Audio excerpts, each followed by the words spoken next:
Hi, I'm Dr. Jan Jaffer, and this is GotTeeth, a patient-centric monthly podcast featuring local health experts.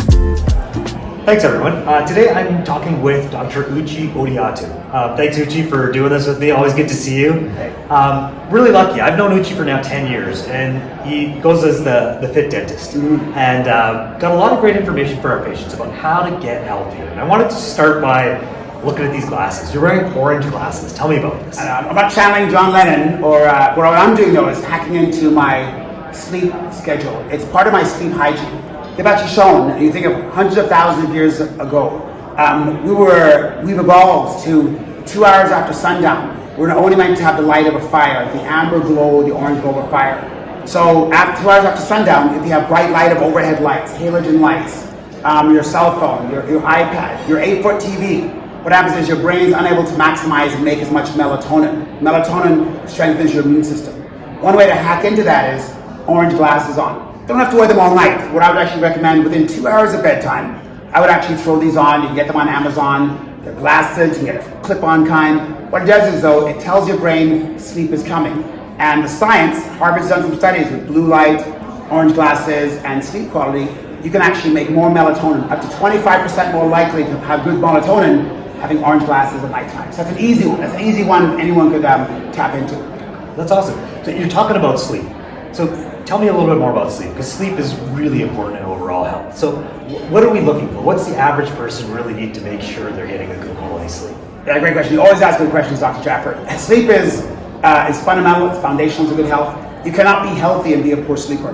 The saying I have out east is, poor sleeper, poor healer. A big part of our immune system, during the day we're only on standby. Our immune system is only on standby. It's nighttime that the immune system goes into high gear. So if you're healing, or if you have a joint issue, or you have any kind of chronic illness, an autoimmune disease, sleeping is when the body is repairing, replenishing, and recovering.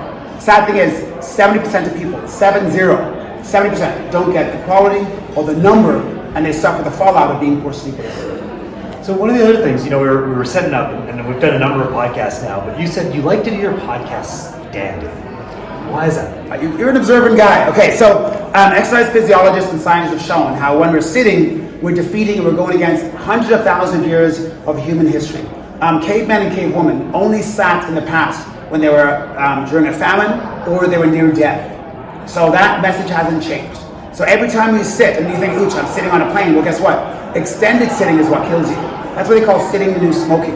So when you're sitting, you're actually giving your body's death messages and famine messages.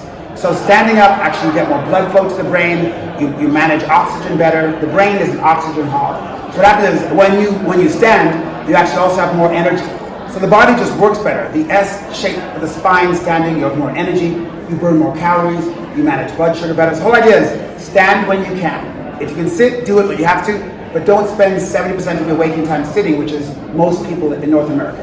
So what would you recommend? People have office jobs, they're sitting all the time. What's your recommendation? What should they be doing to try to get away from that? How often should they be trying to stand up? Well, there's an Australian study done in 2010, and it said every half hour, just stand up and stretch. Or you can actually, a lot of people now are going into standing desks. But again, $500, $2,000 commitment. There's people actually just, instead of, every time they're on the phone, instead of taking it sitting down, you stand up. So when I do my podcasts, I do my interviews on TV, people always say, Uche, you're like a caged tiger, what's going on? I said, well, standing, I have more energy, hormonal balance, neurotransmitters. I have access to left and right brain. And you literally sound youthful again. So instead of sitting on the phone at home, instead of sitting on the phone doing that sales call or the follow-up with a client, stand. And that energy, that conviction will come through stronger because you have more neurotransmitters. Your body's using oxygen better. So stand and deliver. That's actually funny, because I know, and my team will tell you this, when I get on an important phone call, I start walking around the office and then I walk outside because I just feel better standing on phone calls. So it's actually interesting. I've never thought of why that is. Nice. So we're going to pivot a little bit. Let's talk a little bit about food. Really important. I mean, as dentists, we're working in the mouth, we're talking to our patients, and food's really important for the body. So give me some ideas. What can we do to eat better? I know one of the big things you talk about is fiber. Give us a little bit more information. Well, I think food has a couple of different roles. Like some people use food as pleasure, and there's certainly a hedonistic quality to food. Like when you feel down, there's a certain ice cream or cookie that you have, or a certain pie. However, there's also a functional reason. And the more you have functional reasons to eat, the easier it is to be healthy. One of the things I've used before when I'm going to choose a food in a menu or decide what I'm going to eat, I'm thinking, how is this next meal going to serve me? What do I want to do today? And when you start bringing some functionality into your conversation, what happens is you have more mindful decisions. So if I have an important client call, should I eat cotton candy with an apple fritter? Or should I have some kale and quinoa? Or maybe I should have some miso soup. They've shown that fermented foods help you have a stronger digestion, which you'll have more intuition or your second brain, or you have a better gut interaction. So having a better digestion, so like things like miso soup, sauerkraut, things like yogurt and kefir, now I'm going to make better decisions. I can use that information from my enteric nervous system out to my brain through the vagus nerve, and I can make better decisions. So making more mindful choices, in a nutshell, lends itself to healthier food. And that's important. You said nuts? Yeah. Oh yeah, no, nuts are great. Everyone thinks nuts are fattening, but basically there's 20 different studies that show how nuts actually aren't fattening because most people don't chew them well enough to get all the calories. So even though it says 300 calories on the package, because we don't chew them well enough, we don't get those calories. However, our 20,000 species of gut flora in our large intestine love to ferment that fiber. And scientists come out, immunologists and microbiologists have shown that we have a foundational, intimate relationship, keystone, with fiber. And it's been like that for hundreds of thousands of years. So the fiber in nuts fuels our bacteria in the large intestine. And we actually make something called short-chain fatty acids. So basically, it's the most anti-inflammatory agent your body makes. So daily nuts, Harvard studies showed how it can extend life expectancy. Fiber is king. When there's no fiber lobby, there's no one outside the House of Parliament saying we need more fiber because it's cheap, there's no lobby group. But man, you talk to immunologists like Jeff Sonnenberg, you'll be moved, and you'll even maybe shed a tear thinking about the avocado or your next handful of nuts you'll eat. That's awesome. And one last thing, I know you're big on movement, I know you're big on working out. Tell us, what's the simplest way? Because I know you were talking earlier and it's like, we don't need to run for an hour. That's not necessarily going to make us healthier. What can we do if you don't have a lot of time, people are busy these days. What can we do to stay healthy and move? Okay, love these questions. You're good. So there's something called exercise snacks. So instead of doing all your exercise once in a day, you can actually have better blood sugar management by having little exercise bites, snacks at a time. So if you're on the second, third, or fourth, or fifth floor, or even on the 20th floor, walk down 3 floors, or stop on the 25th floor, walk up to the 28th floor.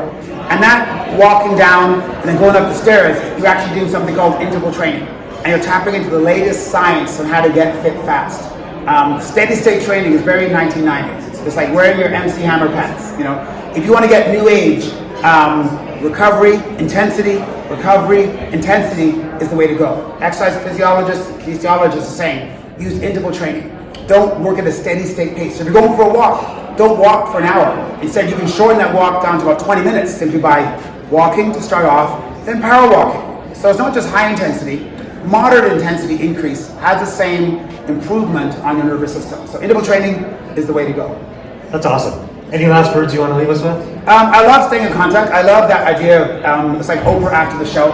So if people want to follow me on Instagram, I'm sure you can share that. So yeah. It's Fit Speakers. Perfect. People either direct message me or they tap into my knowledge, but I'm all about supporting my fellow man and women get healthier and happier and live a longer life. And it's kind of selfish that they've shown adult education.